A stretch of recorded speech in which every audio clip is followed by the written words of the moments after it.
नमस्कार, मैं हूं निशांत चतुर्वेदी। फिक्र आपकी में आपका स्वागत है। भारत से लेकर दुनिया तक सभी जरूरी खबरें हम आपके लिए लेकर आए हैं। आपने ये शो देख लिया तो समझिए जरूरी खबरों को अच्छे से जान लिया और समझ लिया। तो शुरुआत करते हैं आज की खबरों के इंट्रोडक्शन यानी परिचय के साथ। देखिए, पहली खबर जो है उसमें हम बात कर रहे हैं यूपी से। यहां एक मौलाना तौकीर रजा ने खुल्लम खुल्ला धर्मांतरण कराने का ऐलान किया।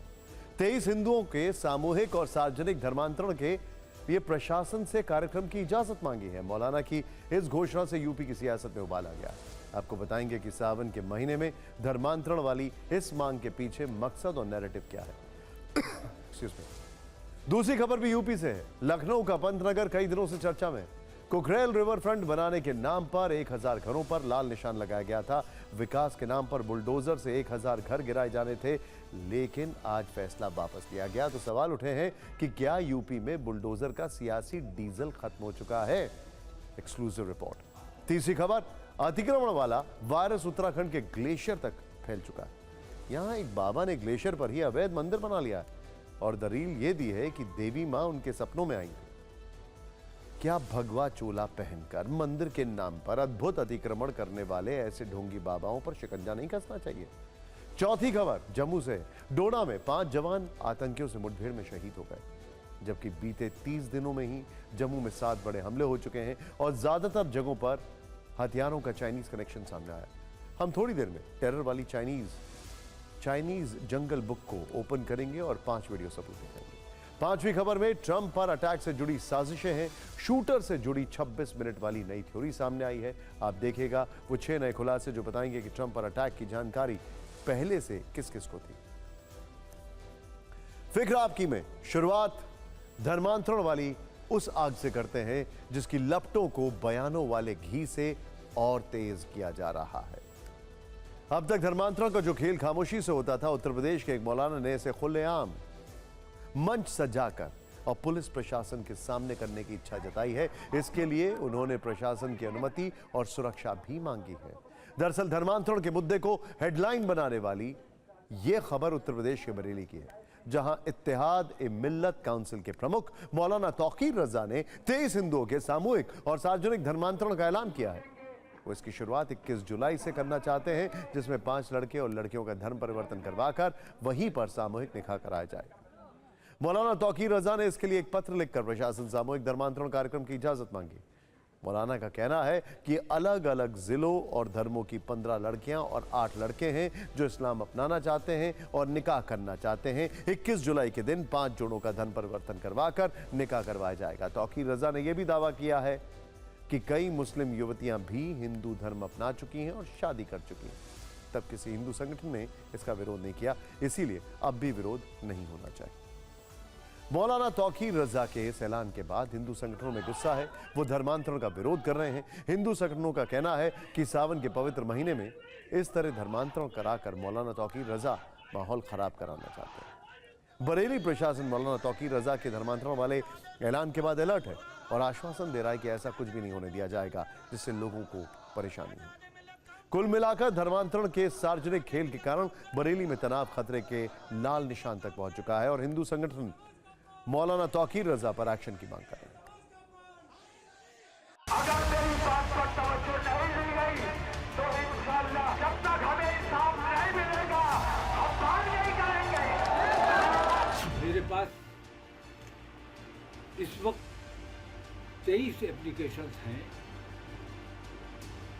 इनमें 8 लड़के हैं जो इस्लाम कबूल करना चाहते हैं और 15 लड़कियां हैं। इन्होंने अपने रिश्ते पहले से तय किए हुए हैं, तमाम के तमाम बालिग हैं। मौलाना, तू 23 लड़के लड़कियों की बात करता है। यदि तूने एक भी हमारे हिंदू भाई बहन का धर्म परिवर्तन कराया या कलमा पढ़वाया तो मैं बरेली में आकर हजारों समर्थकों के साथ तेरी जीभ काट दूंगा।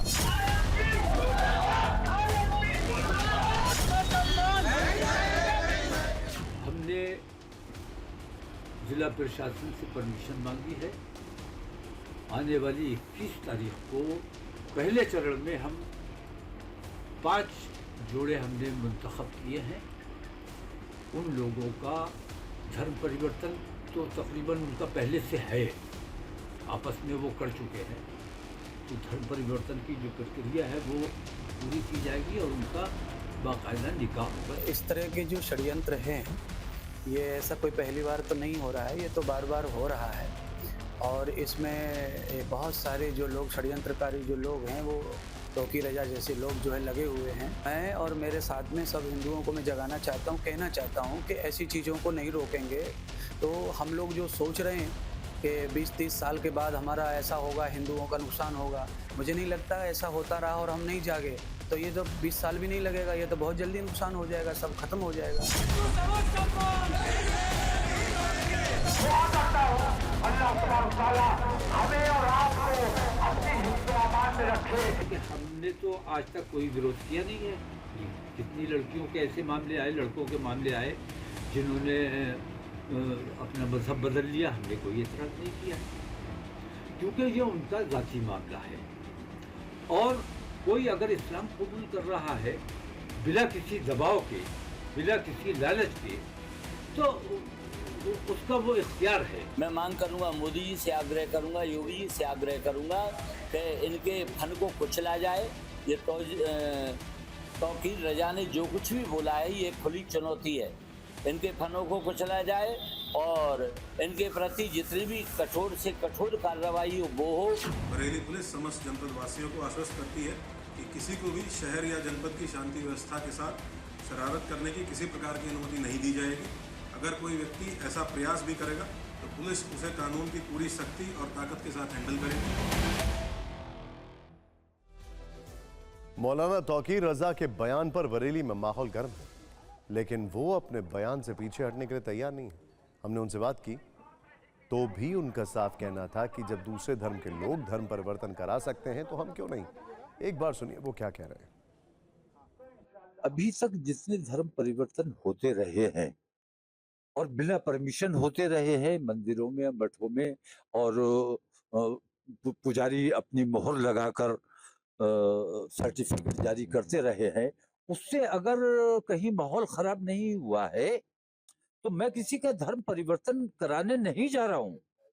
मैंने कल भी ये बात कही थी कि जो लोग अपना धर्म परिवर्तन कर चुके हैं उनका निकाह कराने जा रहा हूं।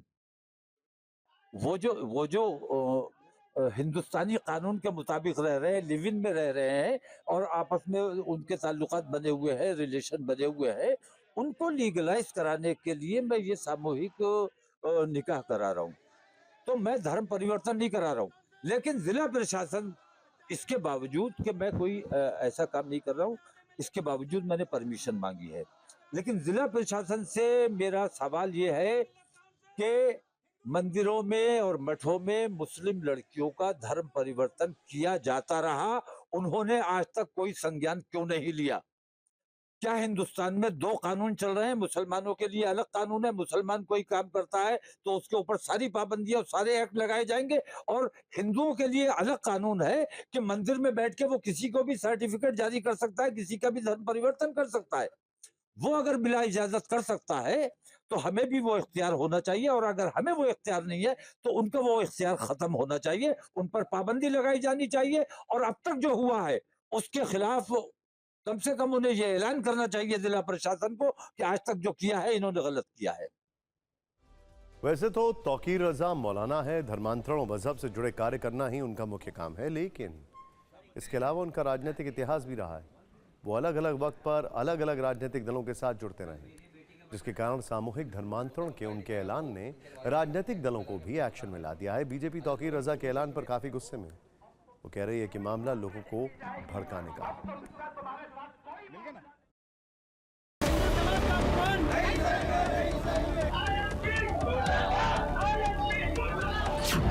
लेकिन जब तक हमें इंसाफ नहीं मिलेगा, ऐसा माहौल हम लगातार बनाते जाएंगे। अगर उस समय सारे मुसलमानों का पाकिस्तान भेज दिया गया होता, आज तौकीर रजा पैदा नहीं लेता, और आज वो चुनौती दे रहे हैं धर्म परिवर्तन सामूहिक करा करके। अब तो इन लोगों को जेल में होना चाहिए। मैं ये कहता हूं तौकीर रजा, हिंदुओं के सब्र की परीक्षा मत लो।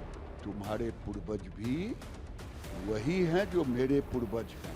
सरकार निश्चित तौर पर ऐसे नफरती मौलाना पर कार्रवाई करेगी, लेकिन जो लोग आए दिन सेक्युलरिज्म का पाठ पढ़ाते हैं, इन सबको जवाब देने की आवश्यकता है।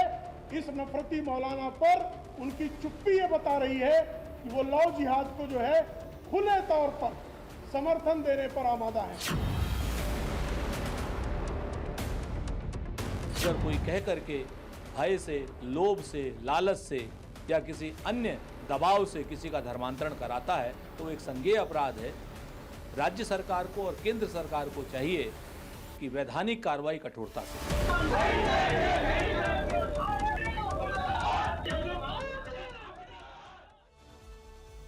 मौलाना तौकीर रजा बरेली के एक धार्मिक नेता हैं और आला हजरत खानदान से आते हैं, जिन्होंने इस्लाम धर्म के सुन्नी बरेलवी मसलक की शुरुआत की थी।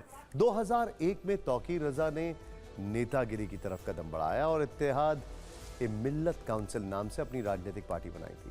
2007 में तौकीर रजा ने बांग्लादेशी लेखिका तस्लीमा नसरीन के खिलाफ फतवा जारी किया था।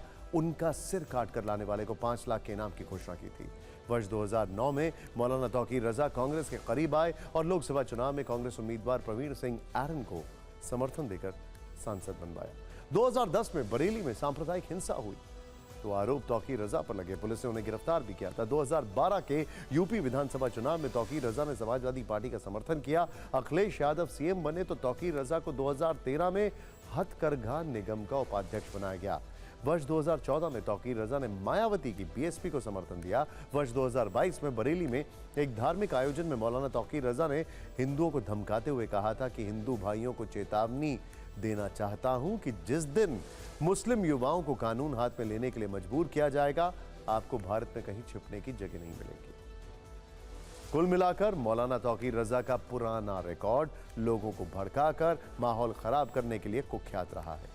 हिंदू संगठनों का आरोप है कि इस बार भी वो यही करने की कोशिश में है। वैसे कौन किस धर्म को मानेगा ये उसका निजी विषय है और भारत में इसकी पूर्ण आजादी है, लेकिन मौलाना तौकीर रजा धर्मांतरण को एक सार्वजनिक आयोजन में बदलकर मजहबी और सियासी लाभ लेने की कोशिश करते दिख रहे हैं, जिससे प्रशासन की चिंता बढ़ गई। जिस उत्तर प्रदेश में खुल्लम खुल्ला धर्मांतरण वाली तकरीर की इतनी चर्चा है, उसी का बुलडोजर मॉडल भी आज सुर्खियों में है। वो बुलडोजर मॉडल जिसे अन्याय के खिलाफ सुपरफास्ट न्याय का प्रतीक बताया जाता है। क्या सत्ता के उस बुलडोजर का राजनीतिक डीजल अब खत्म हो रहा है? क्या अब उसे यू टर्न लेकर वापस अपने ठिकाने पर लौटना है? ये सवाल सीएम योगी के उस फैसले के बाद उठे हैं जो उन्होंने लखनऊ के कुकरेल रिवर फ्रंट को लेकर लिया है। मुख्यमंत्री ने भरोसा दिया है कि लखनऊ में कुकरेल रिवर फ्रंट के लिए 1000 मकानों पर बुलडोजर एक्शन नहीं होगा। रिवर फ्रंट के लिए पंतनगर, रहीम नगर, खुर्रम नगर, इंद्रप्रस्थ नगर और अबरार नगर में घर नहीं तोड़े जाएंगे। योगी सरकार के इस फैसले के बाद पंतनगर में लोगों ने भले ही राहत की सांस ली, लेकिन दोपहर 1 बजे तक यहां के लोग सहमे हुए थे। तब तक उन्हें यही डर था कि अब वो बेघर हो जाएंगे। उनकी दलील है कि जब उनके पास घर की रजिस्ट्री है, जहां वो बरसों से रह रहे हैं, उसे रिवर फ्रंट के नाम पर अवैध बताकर कैसे तोड़ा जा सकता है। इस पूरी खबर को विस्तार से समझने से पहले हमें उन लोगों को सुनना चाहिए जिनके इन इलाकों में मकान है। हमारी संवाददाता प्रीति जब इस इलाके में पहुंची तो लोगों का क्या रिएक्शन था, आपको जरूर देखना चाहिए।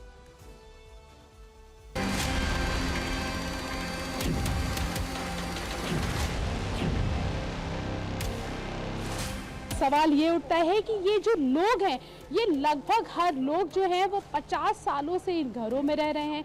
इन सभी लोगों के पास अपने अपने घरों की रजिस्ट्री है, समय पे बिजली का बिल यहाँ पर जाता है, हाउस टैक्स आता है। तो जब ये सारी चीज़ें यहाँ पर दी जाती हैं तो ये सब चीज़ें अवैध कैसे?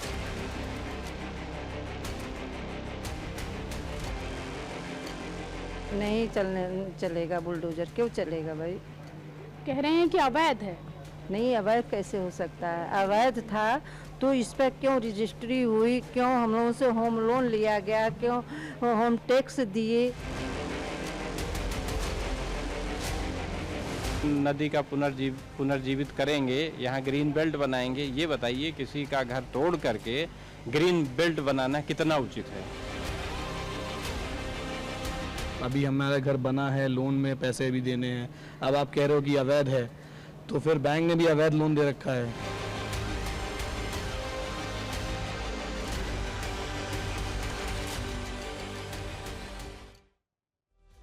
पिछले कई दिनों से कुकरेल रिवर फ्रंट बनाने के लिए मकान तोड़ने के फैसले की निंदा हो रही थी और इसके खिलाफ लगातार आवाजें उठ रही थी। आज दोपहर 1 बजे मुख्यमंत्री योगी आदित्यनाथ के घर पर लखनऊ के पंतनगर और अन्य इलाकों में मकानों को तोड़ने को लेकर बैठक हुई। पंतनगर का प्रतिनिधिमंडल भी उनसे मिलने पहुंचा था। इस बैठक के बाद सीएम ने लोगों को भरोसा दिया है कि किसी को बेघर नहीं किया जाएगा। यही नहीं, मुख्यमंत्री ने इसे लेकर एक पोस्ट भी लिखी है। योगी आदित्यनाथ ने निजी मकानों पर निशान लगाने को गलत ठहराया और ऐसा करने वालों की जवाबदेही तय करने की बात कही है। साथ ही अधिकारियों को लोगों से मिलकर उनका भय और भ्रम दूर करने के लिए कहा है। उन्होंने कहा है कि इस क्षेत्र में बने निजी भवनों के ध्वस्तीकरण का कोई विषय विचाराधीन नहीं है। 1 महीने से पंतनगर और बाकी इलाकों के लोग सरकार की कार्रवाई को लेकर तनाव में थे। वहां लाल निशान लगाए जाने की भी एक कहानी है। कुकरेल नदी को प्रदूषण मुक्त और पुनर्जीवित करने के लिए सिंचाई विभाग ने फ्लड प्लेन जोन को चिन्हित किया था। कुकरेल नदी के 2 प्लेन चिन्हित किए गए हैं। पहला नदी तल और दूसरा फ्लड प्लेन जोन। करीब 2 किलोमीटर की पट्टी पर सिंचाई विभाग ने यह सर्वे किया था, जिसके दायरे में 1000 मकान आ गए थे। इन्हीं मकानों पर विभाग ने लाल निशान लगा दिया, जिन्हें तोड़ा जाना था। वैसे आप भी जानते हैं कि सिंचाई विभाग सरकार के अधीन ही आता है, लेकिन अब सरकार कह रही है कि किसी का घर नहीं तोड़ा जाएगा। रिवर बेड में यदि कोई निजी भूमि पर बना भवन आता है तो प्रॉपर्टी मालिक को नियम के मुताबिक मुआवजा देकर ही अधिग्रहण होगा। सीएम से ये भरोसा मिलने के बाद पंतनगर के लोगों में खुशी है। कल तक जिनके चेहरे उदास थे, वहां पटाखे जलाए जा रहे हैं, मिठाइयां बांटी जा रही हैं, फूल माला पहनाई जा रही है।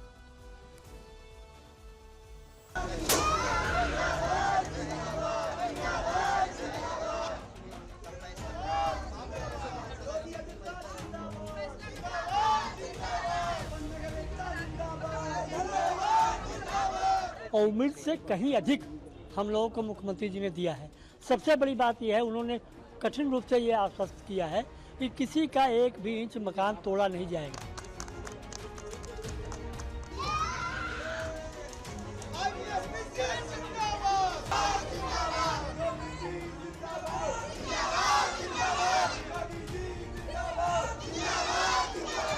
आज हमारी जो खुशी है, उस खुशी को हम बयान नहीं कर सकते हैं। हमें जो तकलीफ थी, जिस तकलीफ से हम गुजरने वाले थे, जिससे हम बच नहीं सकते थे, हम उस स्थिति में वापस नहीं जा सकते थे। आज खुशी है कि हम अब स्थिति को बना सकते हैं।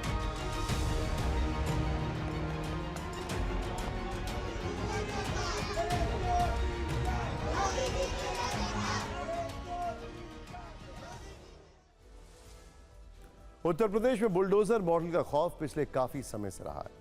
बहुत से लोग इसे इंसाफ का सुपरफास्ट विकल्प मानने लगे थे, तो दूसरी तरफ बहुत से लोग ये कह रहे थे कि ये न्याय प्रक्रिया को डबल क्रॉस करने जैसा है। वैसे आपने नोट किया होगा कि यूपी में इन दिनों गतिविधियां बढ़ी हुई हैं। 24 घंटे में 3 बड़ी हलचल देश के सबसे बड़े प्रदेश यूपी में हुई है। एक मौलाना खुल्लम खुल्ला धर्मांतरण की तकरीर पढ़ रहा है। लखनऊ में 1000 मकानों पर बुलडोजर चलाने के फैसले पर से सरकार पलट गई है और टीचरों की डिजिटल हाजिरी वाले फैसले पर भी आज ही रोक लगाई गई है। ऐसा क्यों हो रहा है, ये रिसर्च का विषय है। वैसे आपको बता दें कि यूपी में 10 विधानसभा सीटों पर जल्द ही उपचुनाव भी होना है। उत्तर प्रदेश से अब आपको जम्मू कश्मीर लेकर चलते हैं, खासकर जम्मू। यहां हम आतंक के बीजिंग मॉडल को डिकोड करेंगे। बीजिंग मॉडल को जम्मू कश्मीर में लगातार हो रहे आतंकी हमलों के पीछे एक सोची समझी चाइनीज रणनीति है और इसके संकेत हम आपको दिखाएंगे। सीमा पार से घुसपैठ करके आतंकी पाकिस्तान से आते हैं, लेकिन उन्हें दहशत फैलाने के लिए हैंड ग्रेनेड से लेकर स्टील बुलेट्स और वॉकी टॉकी तक चीन मुहैया करा रहा, ड्रोन्स भी। और जम्मू को टारगेट तब से बनाया जा रहा है जब से पाकिस्तान के पीएम शहबाज शरीफ बीजिंग में जिनपिंग से मुलाकात करके अपने मुल्क वापस लौटे। ये बड़ा खुलासा बाकायदा तस्वीरों के साथ बस थोड़ी देर में करेंगे। उससे पहले आपको बता दें डोडा एनकाउंटर के बारे में, क्योंकि सुरक्षा एजेंसियों को यहां भी पाकिस्तानी आतंकियों के चाइनीज मॉडल का शक है। पूरा देश डोडा एनकाउंटर में आतंकियों से जंग लड़ने वाले देश के 5 वीर सपूतों की शहादत को सलाम कर रहा है। सेना को कल शाम डोडा के घने जंगलों में आतंकियों के छिपे होने की सूचना मिली थी। कैप्टन ब्रिजेश थापा के नेतृत्व में सेना के जवानों ने चुनौतीपूर्ण इलाके और घने जंगलों में आतंकियों का दूर तक पीछा किया। रात करीब 9 बजे जंगल में आतंकियों को घेर लिया। 20 मिनट तक दोनों ओर से गोलियां चलती रहीं। इस दौरान कैप्टन ब्रिजेश थापा समेत सेना के 4 जवान और जम्मू कश्मीर पुलिस के 1 सिपाही शहीद हो गए। डोडा के शहीद वीर सपूतों को पूरा देश नमन कर रहा है। उनकी शहादत पर 140 करोड़ भारतीयों को गर्व है। सेना ने जम्मू में अपने जांबाजों को श्रद्धांजलि दी। शाम को केंद्रीय मंत्री जी किशन रेड्डी भी जम्मू पहुंचे। उन्होंने शहीद जवानों को पुष्प अर्पित करके श्रद्धांजलि दी और भारत के वीर सपूतों के सर्वोच्च बलिदान को सैल्यूट किया। सेना के सूत्रों से ऐसी खबर है कि डोडा एनकाउंटर के वक्त कैप्टन ब्रिजेश थापा और उनकी टीम को गोली लगने के बाद आतंकियों ने घुप अंधेरे का फायदा उठाया और घने जंगल में पहाड़ी इलाके की ओर भाग निकले। उन्हें जिंदा या मुर्दा पकड़ने के लिए जंगल के चप्पे चप्पे को खंगाला जा रहा है। आतंकियों की तलाश के लिए ड्रोन और हेलीकॉप्टर की मदद ली जा रही है। कठुआ की तरह डोडा हमले की जिम्मेदारी भी कश्मीर टाइगर नाम के आतंकवादी संगठन ने ली है। कश्मीर टाइगर जैश-ए-मोहम्मद की एक शाखा है। जम्मू कश्मीर में इस आतंकवादी संगठन की एक्टिविटीज हाल में तेज हुई हैं। यही वजह है कि जम्मू में आतंकी हमलों में अचानक से वृद्धि देखने को मिली है और इसीलिए आज फिक्र का फोकस भी जम्मू है, जहां हुए आतंकी हमलों की गंभीरता को आप टेरर कैलेंडर से समझ सकते हैं। इसमें घटनाओं का हिसाब है और इसी हिसाब किताब से आपको संकेत मिलेंगे। अब जरा ध्यान से देखिएगा। 15-16 जुलाई की रात डोडा में 5 जवान शहीद हुए। 8 जुलाई को कठुआ हमले में 5 जवान शहीद हुए। 7 जुलाई को राजौरी में आर्मी कैंप के पास हमले में 1 जवान घायल हुआ। 26 जून को डोडा में सुरक्षा बलों ने 3 आतंकियों को मार गिराया। 12 जून को डोडा में हुई मुठभेड़ में 1 सिपाही जख्मी हो गया। 11 जून को डोडा के भद्रवा में सेना के 5 जवान और जम्मू कश्मीर पुलिस के सिपाही घायल हो गए। 9 जून को रियासी में तीर्थयात्रियों को ले जा रही बस पर आतंकी हमले में 9 श्रद्धालुओं की मौत हुई, 42 घायल हुए। 4 मई को पुंछ में काफिले पर घात लगाकर किए गए हमले में भारतीय वायुसेना के अफसर विकी पहाड़े शहीद हुए थे। 28 अप्रैल को उधमपुर में सुरक्षा बल और आतंकियों के बीच मुठभेड़ हुई। एक विलेज डिफेंस गार्ड की जान चली गई थी। कुल मिलाकर देखें तो जम्मू कश्मीर में एक हफ्ते में 4 बड़े अटैक हो चुके हैं। बीते 30 दिनों में ही जम्मू में 7 बड़े हमले हुए। पिछले 35 दिन में सिर्फ डोडा में ही ये चौथी मुठभेड़ थी। जम्मू कश्मीर में पिछले 78 दिन पर नजर डालें तो अब तक 11 बड़े आतंकी हमले हो चुके हैं। वहीं पिछले 3 वर्षों का आंकड़ा और चौंकाने वाला है। बीते 3 वर्षों में जम्मू कश्मीर में हुए आतंकी हमलों में 42 जवान शहीद हुए, जबकि इस दौरान 23 नागरिकों ने अपनी जान भी गंवाई। जम्मू में पाकिस्तान प्रायोजित आतंकवाद से देश को और खासतौर पर सेना को कितना नुकसान पहुंच रहा है, इसे ऐसे समझिए कि 4 मई से अब तक अलग अलग हमलों में और मुठभेड़ों में सेना के 12 जवान शहीद हो चुके हैं। हमने अपने शहीद वीर सैनिकों के सम्मान में एक वर्चुअल वॉल मेमोरियल बनवाया, यानी शहीदों का सम्मान करने वाली वर्चुअल दीवार जो ग्राफिक्स की मदद से बनाई गई है। ध्यान से देखिएगा इसको, जो हमारे पास डिटेलिंग है उसको देखिएगा। कैप्टन ब्रिजेश थापा डोडा मुठभेड़ में शहीद हुए। नायक डी राजा सिपाही अजय सिंह और सिपाही ब्रिजेंद्र भी डोडा मुठभेड़ के शहीदों में शामिल हैं। 8 जुलाई को कठुआ हमले में नायब सूबेदार आनंद सिंह, हवलदार कमल सिंह, नायक विनोद सिंह, राइफलमैन अनुज नेगी और राइफलमैन आदर्श नेगी शहीद हो गए। 6 से 7 जुलाई को कुलगाम में सेना के लांस नायक प्रदीप कुमार और जवान प्रवीण प्रभाकर शहीद हुए थे। 4 मई को पुंछ हमले में भारतीय वायुसेना के जवान विक्की पहाड़े शहीद हो गए थे। यही वजह है कि अब जम्मू में लगातार हो रहे हमले दिल्ली तक सियासी मुद्दा बन चुके हैं। जवानों की शहादत पर आरोप प्रत्यारोप का दौर शुरू हो चुका है।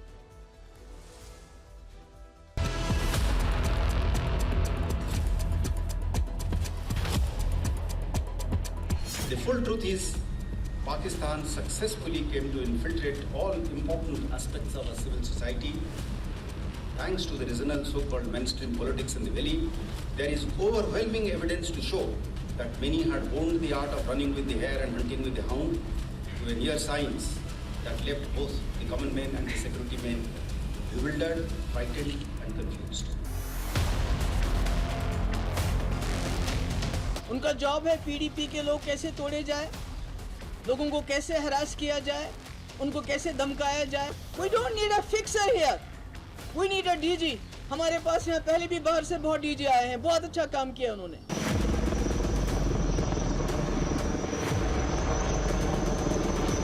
अपना सिक्योरिटी लैप्स और लापरवाही छुपाने के लिए ऐसे मनगढ़ंत इल्जाम लगाना, ये बीजेपी की उनकी हिस्ट्री है। ज़्यादा पॉलिटिक्स बोलते हैं और सिक्योरिटी के मामलात पे मुझे लगता है शायद कम ही बोलना चाहते हैं। उन्हें चाहिए कि वो सिक्योरिटी के मामलात की तरफ ज़्यादा तवज्जो दे दें। आतंकी हमलों पर सियासत अपनी जगह, लेकिन यहाँ समझने वाली बात यह है कि आतंकियों के लिए जम्मू प्राइम टारगेट क्यों बन चुका है। इसे समझने के लिए आपको पीर पंजाल की भौगोलिक स्थिति को जानना चाहिए। ये बहुत हद तक अफगानिस्तान के पहाड़ों जितनी जटिल है, लेकिन वहाँ के पहाड़ जो हैं वो एकदम सूखे हैं, यहाँ में जंगल है। पिछले 2 वर्षों में जम्मू कश्मीर में हुए सभी बड़े आतंकी हमलों की अगर बात की जाए तो पीर पंजाल के दुर्गम इलाकों में ही हमले हुए हैं। और यहाँ की जो टरेन है वो आतंकियों को मदद करती है छुपने के लिए, भागने के लिए, वहाँ से निकलने के लिए। यहाँ पर टनल्स हैं और उनके कई सारे हाइड आउट्स हैं। सवाल खड़ा ये होता है कि हम अभी तक इनको तोड़ क्यों नहीं पाए। आइए देखते हैं। यह अटैक पीर पंजाल पर्वत श्रृंखला में स्थित राजौरी पुंछ रियासी बेल्ट में हुए। यह बेल्ट जम्मू को कश्मीर से अलग करती है और पीर पंजाल घाटी में आने वाली राजौरी और पुंछ जिले पीओके के साथ एलओसी के 225 किलोमीटर एरिया को टच करते हैं। आतंकी इन्हीं रास्तों से होकर जम्मू के जंगलों में घुसपैठ करते हैं। इसके बाद यहां एक पर्वत से दूसरे पर्वत के बीच घूमते रहते हैं। इस दौरान यहां के घने जंगल आतंकियों के लिए एक शेल्टर का काम करते हैं और सुरक्षा बलों के लिए उनकी मूवमेंट को ट्रैक करना चुनौतीपूर्ण होता है। इस इलाके में कई प्राकृतिक गुफाएं हैं। यहां आतंकी छिपकर आसानी से डेरा डाल लेते हैं। यहां सुरक्षा बलों के रेडार और ड्रोन्स की स्कैनिंग से बचने में उन्हें मदद मिलती है। सबसे बड़ी बात, जंगल घना है तो विजिबिलिटी भी बहुत कम रहती है। जंगल में पानी, खाना और आश्रय जैसी बुनियादी आवश्यकताएं आसानी से पूरी हो जाती हैं। आतंकवादियों के लिए लंबे समय तक छुपकर रहना आसान हो जाता है। आतंकवादी चोटियों पर और चट्टानों के पीछे जंगल में छिपे रहते हैं और वहां से नीचे आसानी से फायरिंग कर पाते हैं। जब सेना का शिकंजा ज्यादा कसता है तो अधिकतर जगहों पर फेंसिंग न होने के कारण आतंकी जंगल के रास्ते आराम से वापस पीओके लौट जाते हैं। अब आते हैं इसके चाइना एंगल पर, जो आपको गौर करना चाहिए अगर चाइना एंगल की बात करें तो। आज जम्मू कश्मीर में जो कुछ भी हो रहा है उसके पाकिस्तान और चीन वाले कनेक्शन को समझने के लिए कुछ फ्लैशबैक तस्वीरों का हम सहारा लेंगे और इन तथ्यों पर आपको गौर करना जरूरी है। अंदाजा आपको वैसे ही हो गया होगा, लेकिन आइए कुछ बताते हैं आपको। देखिए, सबसे पहले तस्वीर जो है ये जून 2024 की है, जब पाकिस्तान के प्रधानमंत्री शहबाज शरीफ अपने कूटनीतिक मालिक शी जिनपिंग से मिलने चीन के दौरे पर गए। 4 से 8 जून के बीच शहबाज शरीफ और शी जिनपिंग के बीच कई दौर की मीटिंग हुई थी। जांच एजेंसियों का कहना है कि इसी मुलाकात के बाद जम्मू कश्मीर में आतंकी हमले तेज हुए। सवाल है कि क्या ये हाथ जम्मू कश्मीर को टारगेट करने के लिए मिले थे, क्योंकि 4 से 8 जून के बीच शहबाज शरीफ और शी जिनपिंग की मुलाकात हुई थी। इस मीटिंग के बाद से जम्मू कश्मीर में अब तक 8 आतंकी हमले हो चुके हैं और कई जगह एनकाउंटर में आतंकियों के पास से जो हथियार बरामद हुए हैं उनमें ज्यादातर चाइना मेड है। फिर वो चाहे स्टील बुलेट्स हो, हैंड ग्रेनेड हो या फिर चाइना का वॉकी टॉकी और असॉल्ट और अल्ट्रासेट टेलीकॉम गियर डिवाइस, जिसका इस्तेमाल जम्मू के जंगलों में छिपे आतंकी सीमा पार अपने आकाओं को कोड वर्ड वाले संदेशों को भेजने के लिए करते हैं। इन चीनी हथियारों की तस्वीरें भी आप इस वक्त अपनी स्क्रीन पर देख सकते हैं। लेकिन सवाल है कि चीन पाकिस्तान के साथ मिलकर जम्मू टेरर प्लान में इतनी दिलचस्पी क्यों दिखा रहा है, तो इसकी 2-3 वजह बहुत साफ है। पहला, जम्मू कश्मीर के कुछ इलाकों से सुरक्षा बलों का रिलोकेशन। चीन की आक्रामकता को देखते हुए राष्ट्रीय राइफल्स के करीब 40,000 से ज़्यादा जवान पूर्वी लद्दाख और LAC से सटी लोकेशंस में तैनात किए गए हैं। चीन चाहता है कि भारत वहां से अपने सैनिकों को हटाए ताकि वो वहां पर अतिक्रमण वाली चाल फिर से चल सके। इसलिए फोकस जम्मू पर लाने के लिए चीन पाकिस्तान के साथ मिलकर साजिश रच रहा है। दूसरा, जम्मू कश्मीर में चुनाव। अगले 2 महीने के भीतर राज्य में विधानसभा चुनाव हो सकते हैं। चुनाव आयोग सितंबर तक चुनाव कराने की तैयारी में है। राज्य में बहुत जल्द जनता की चुनी हुई सरकार होगी। चीन और पाकिस्तान की बौखलाहट इस फैसले से भी बड़ी है। तीसरा, कश्मीर में सेना की सख्ती और जवानों की आतंकियों के खिलाफ फ्री हैंड वाली पॉलिसी है, जो अनुच्छेद 370 हटने के बाद से लगातार जारी है। जांच एजेंसियों को शक है कि इन्हीं वजहों से चीन और पाकिस्तान दोनों मिलकर जम्मू में आतंकवाद की बुझती आग को नए सिरे से हवा देने में जुटे हैं।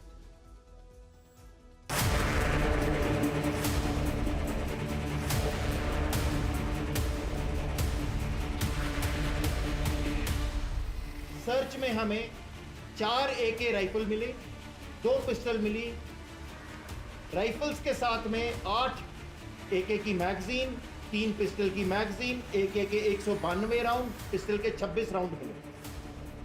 जो राइफल थी उनमें चाइनीज मार्किंग है और जो पिस्टल्स हैं उसके ऊपर पाकिस्तानी मार्किंग है।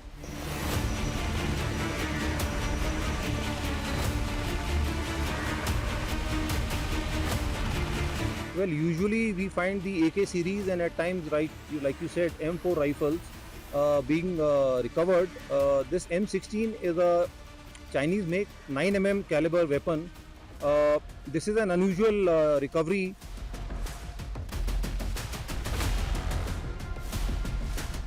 अब फिक्र करते हैं कि ऐसे अतिक्रमण की जो जमीन पर नहीं ग्लेशियर पर हुआ है। भारत में अतिक्रमण एक संक्रमित बीमारी की तरह है। देश की कोई भी गली देख लीजिए, सड़क या फुटपाथ देख लीजिए, आपको इसकी झलक मिल जाएगी। इसकी मॉडस ऑपरेंडी भी एक जैसी है। पहले थोड़ा सामान रखते हैं, फिर धीरे धीरे विस्तार करते हैं और बस हो गया कब्जा। यह आप देखते भी हैं और सुनते भी हैं, लेकिन आपने कभी नहीं सुना होगा कि ग्लेशियर पर अतिक्रमण होने लगा। ग्लेशियर पर सोचिए जरा, ऐसा कैसे हो सकता है। उत्तराखंड में बागेश्वर के सुंदर धुंगा ग्लेशियर के टॉप पर अवैध मंदिर का निर्माण हो गया है। यह बड़ी हैरान करने वाली खबर है। एक ग्लेशियर पर अतिक्रमण हो रहा है और वहां पर कैसे कैसे अलग अलग तर्क दिए गए। सपने का तर्क है, यह तर्क है। उत्तराखंड के बागेश्वर के सुंदर धुंगा ग्लेशियर के टॉप पर अवैध मंदिर का निर्माण हो गया है। योगी चैतन्य आकाश नाम के एक स्वयंभू बाबा ने इस मंदिर का निर्माण करवाया। ग्लेशियर की 16,500 फीट से अधिक की ऊंचाई पर अनाधिकृत तरीके से सरकारी जमीन पर चुपचाप मंदिर बनाया गया है। योगी चैतन्य आकाश का दावा है कि उन्हें पहाड़ों में ऊंचे स्थान पर मंदिर बनाने के दिव्य दर्शन, दिव्य निर्देश सपने में मिले थे। उनका दावा है कि देवी भगवती उनके सपनों में प्रकट हुई और उन्हें देवी कुंड में मंदिर बनाने का निर्देश दिया। ग्लेशियर पर हुए इस अतिक्रमण और देवी कुंड में मंदिर निर्माण से स्थानीय लोगों में आक्रोश है। उनका कहना है कि सदियों से उनके देवता हर 12 साल में नंदा राज यात्रा के दौरान कुंड का दौरा करते हैं, जबकि बाबा उसे स्विमिंग पूल की तरह इस्तेमाल कर रहे हैं। आरोप है कि इस कथित बाबा ने ग्रामीणों को गुमराह किया और परंपराओं के खिलाफ मंदिर की स्थापना की, जबकि बाबा के समर्थकों का कहना है कि वहां तो पहले से मंदिर था, उसको भव्य रूप दिया गया है। लोगों की शिकायत पर प्रशासन ने अब इस अनाधिकृत निर्माण की जांच शुरू कर दी है। भरोसा दिया गया है कि एक टीम जल्द ही देवी कुंड का दौरा करेगी और अतिक्रमण को हटाएगी।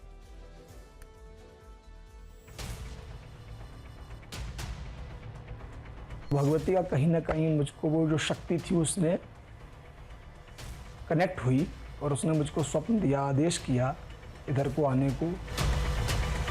वहाँ पर मंदिर पहले से था, पहले से देवी माँ का मंदिर वहाँ पर था, उसको हमने अच्छी तरह एक भव्य रूप दिया है। जहाँ पर हम लोग आस्था रखते हैं, हमारी आस्थाओं पर ठेस पहुँचाने की है बाबा जी ने, उन्होंने अपना नहाने के लिए स्विमिंग पूल की तरह इस्तेमाल कर रखा है।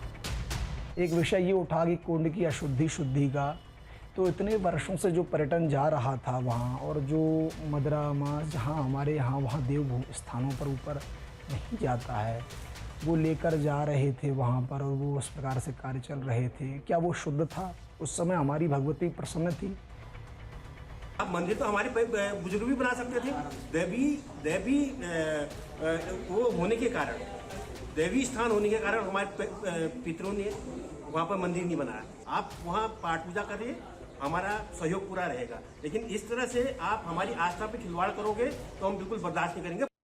वैसे अतिक्रमण के मामले में भारतीयों की अपनी अलग पहचान है। भारतीयों का बस चले तो अंतरिक्ष पर भी अतिक्रमण कर लें। देश के लिए ये कितनी बड़ी समस्या है, इसे समझते हैं। देश में 7,75,000 स्क्वायर किलोमीटर जंगल है, जिसमें 7,506 स्क्वायर किलोमीटर पर अवैध कब्जा है। देश में 24,24,000 पानी के स्रोत हैं, जैसे तालाब, झील, नदियाँ। इनमें से 38,000 से ज़्यादा पानी के स्रोत पर अतिक्रमण है, जिनमें ज़्यादातर तालाब हैं। 2022 के आंकड़ों के मुताबिक अलग अलग कैंट इलाकों में रक्षा मंत्रालय की 1.5 लाख एकड़ से ज़्यादा ज़मीन है, जिसमें 1,866 एकड़ ज़मीन पर अतिक्रमण है। वहीं रेलवे की 4,86,000 हेक्टेयर जमीन में करीब 782 हेक्टेयर जमीन पर अवैध कब्जा है। रेल मंत्री अश्विनी वैष्णव ने राज्यसभा में यह जानकारी दी थी।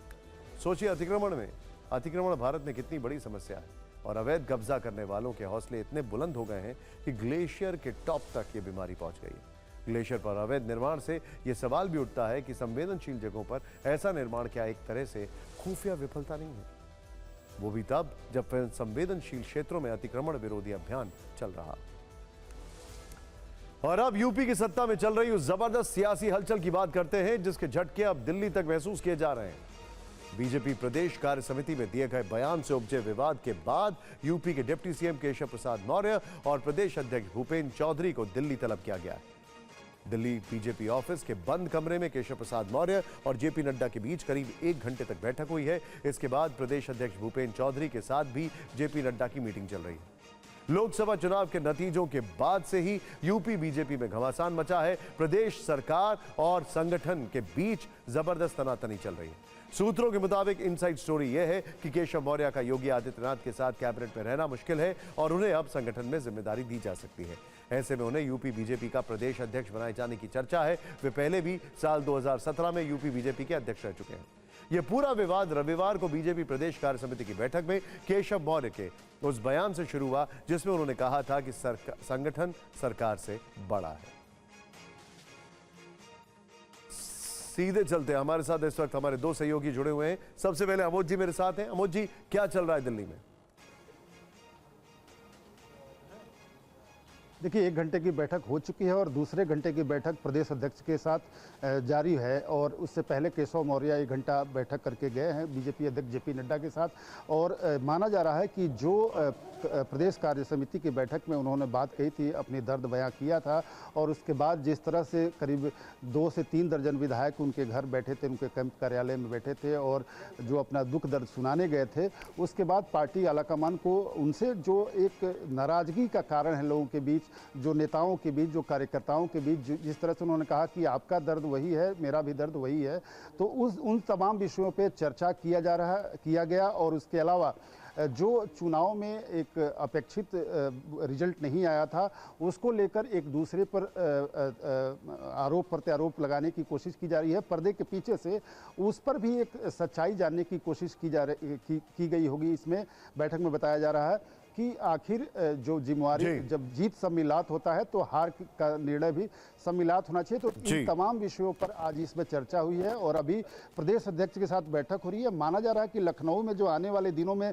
सियासी हलचल होगा या बढ़ेगा, उसका एक ये समझिए कि भूमिका लिखा जा रहा है यहाँ पे। और ठीक है, आप मेरे साथ बने रहिए। पंकज जी, आपसे जानना चाहूंगा, क्या प्रदेश में कुछ टफ कॉल्स लिए जा सकते हैं, ऐसा लग रहा है? देखिए, मुझे लगता है कि हालात उस हद तक पहुंच गए हैं जहां कड़े फैसले लेने पड़ेंगे, क्योंकि इसके अलावा कोई दूसरा विकल्प नहीं है। लोकसभा चुनाव में जो नतीजे खराब हुए, उसके बाद से जो घमासान मचा हुआ है पार्टी के अंदर में, आप रोज देखिए कि कोई न कोई विधायक, कोई न कोई नेता जो है सरकार के रोल पे सवाल उठा रहा है, कोई संगठन के लेकर के सवाल उठा रहा है। तो उसके बाद ये अनायास नहीं है, ये महज ये संजोग मत समझिए, ये वाकई कुछ न कुछ कड़े फैसले लेने की तैयारी चल रही है। हार की समीक्षा की जा चुकी है, लेकिन जिस तरीके से केशव प्रसाद मौर्य बुलाए गए, उसके बाद प्रदेश अध्यक्ष भूपेंद्र चौधरी बुलाए गए हैं, और आप देखिए कि केशव प्रसाद मौर्य का किसी कैबिनेट बैठक में, एक कैबिनेट बैठक को छोड़कर किसी कैबिनेट बैठक में न जाना, उसके बाद 1-2 और ऐसे भी बैठकें हुई जिसमें मुख्यमंत्री के साथ उन्होंने मंच शेयर नहीं किया है। तो ऐसा लग रहा है कि ऐसी लंबी लकीर खींची जा चुकी है कि कड़े फैसले लेकर यूपी बीजेपी को एक ऑर्डर में लाना अब पार्टी के केंद्रीय नेतृत्व के लिए बहुत जरूरी हो गया। जी पंकज जी और अमोद जी, आपका शुक्रिया। ऐसी खबरें हैं कि आगे अभी और यूपी बीजेपी के नेताओं को दिल्ली बुलाया जा सकता है, उनसे बातचीत की जा सकती है। आगे देखते हैं होता क्या है। देखिए देश दुनिया की टॉप 9 खबरें। भोपाल में महिला कांग्रेस की बैठक में हंगामा। कांग्रेस महासचिव मधु शर्मा ने महिला कांग्रेस की राष्ट्रीय अध्यक्ष अलका लांबा पर लगाया धमकी देने का आरोप। कहा अलका लांबा ने जूता मारने की धमकी दी। कर्नाटक सरकार का बड़ा फैसला। कर्नाटक कैबिनेट ने स्थानीयों को मैनेजमेंट नौकरियों में 50% और गैर मैनेजमेंट नौकरियों में 75% आरक्षण को मंजूरी दी। सुप्रीम कोर्ट में 2 नए जजों की नियुक्ति को मंजूरी। जस्टिस एन कोटेश्वर सिंह और जस्टिस आर महादेवन के नाम पर मोहर। केंद्र सरकार ने कोलिजियम की सिफारिश को हरी झंडी दी। बिहार में वीआईपी प्रमुख मुकेश सहनी के पिता की हत्या पर सियासत तेज। कांग्रेस महासचिव प्रियंका गांधी ने कहा, बिहार में जंगल राज, कानून व्यवस्था ध्वस्त। हत्या की जांच के लिए गठित एसआईटी ने 2 संदिग्धों को हिरासत में लिया। आप सांसद स्वाति मालीवाल से कथित मारपीट केस में चार्जशीट दाखिल। 30 जुलाई को होगी सुनवाई। पुलिस ने वैभव कुमार को बनाया मुख्य आरोपी। 100 लोगों से पूछताछ, 50 लोगों को बनाया गया गवाह। विवादों में घिरी आईएएस ऑफिसर पूजा खेडकर का ट्रेनिंग प्रोग्राम रद्द। महाराष्ट्र कैडर से रिलीव किया गया। 23 जुलाई तक मसूरी ट्रेनिंग एकेडमी ज्वाइन करने का आदेश। वहीं पूजा ने पुणे डिस्ट्रिक्ट कलेक्टर के खिलाफ प्रताड़ित करने की शिकायत कराई दर्ज। बजट से पहले नॉर्थ ब्लॉक में हलवा सेरेमनी। वित्त मंत्री निर्मला सीतारमण ने अफसरों को बांटा हलवा। बजट की तैयारी अंतिम दौर में। यूपी में शिक्षकों के विरोध के बाद डिजिटल हाजिरी पर फिलहाल 2 महीने की रोक। मुख्य सचिव ने बैठक के बाद जारी किया आदेश। विवाद का हल निकालने के लिए कमेटी का गठन। मुंबई में सब्जी बेचने वाले की बेटे ने सीए की परीक्षा पास की। बेटे की कामयाबी की खबर से मां भाव विभोर हो गई। बेटे को गले लगाकर दी बधाई। और आज के लिए बस इतना ही। अपना ख्याल रखिए, क्योंकि हमें फिक्र है आपकी। और हाँ, आगे देखिए, शी का आतंक, निर्यात कश्मीर पहुंचा वाया पाक।